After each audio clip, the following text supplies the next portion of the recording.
What's up? What's up? Welcome to day number 8 in our 12 days of Christmas. Okay, so this is the last day of the Maximize Your Metabolism segment of our 12 days of Christmas. So hopefully you've started implementing some of the strategies we have gone through in the emails, in the holiday survival guide, and the videos.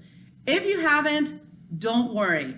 It's not too late. You can still succeed during this holiday season and beyond with really just adopting a couple of new changes, or even one that you really focus on during the season so that you feel successful going into the new year.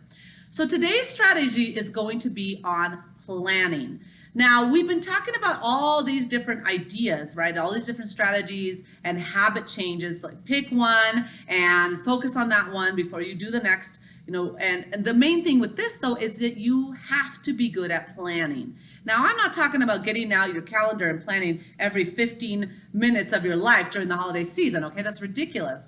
But we want to make sure that you're successful in, if you say, okay, I am not going to drink alcohol as much this season. Well, what's your plan? Because when the time comes, if you don't actually have a plan, you're going to fail. Because, as they say, if you fail to plan, you plan to fail, right? So let me give you a couple of ideas to get you started to make sure you plan. First of all, you want to plan your workouts. And you've got to make those just a religious, non-negotiable, don't mug me at this certain time, don't plan anything around that time type of thing, okay? So one of the best times to do it is in the morning before the craziness begins. This just happened to me. I was going to work out and I allowed some other things to get in the way. And I'm like, okay, I'm going to do it at night. But then I went to a holiday party, and who is going to work out after going to any kind of Christmas party, right? That's just not going to happen, and it's not realistic. So there was a situation where, I'm like you, I'm working on it as well, where I didn't plan that well. I said I was going to do it, but I didn't actually make that time sacred so that no one else could come in and interrupt that, or nothing else, okay? So you've got to plan your workouts and make them sacred, even if they're 15 minutes, okay? The workouts I gave you are super short. So they're, up to 20 minutes. You could do 10 minutes, do half, but do something and keep that physical activity going, okay? So that's the first one. The second thing has to do with eating. The way to plan your eating when it comes to the holidays is to look at what you have going on that day and plan around that. So let's say your holiday event is at night.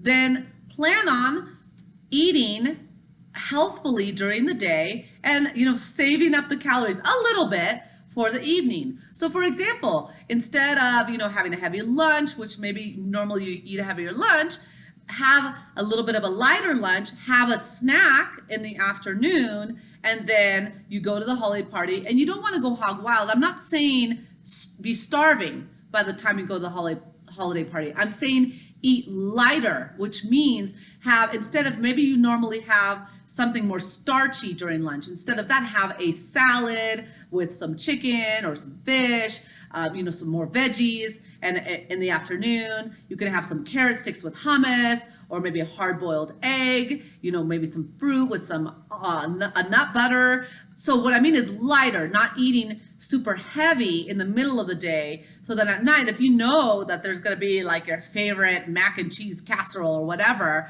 well, then you hadn't had something starchy at lunchtime. So that just balances that out. Does that make sense?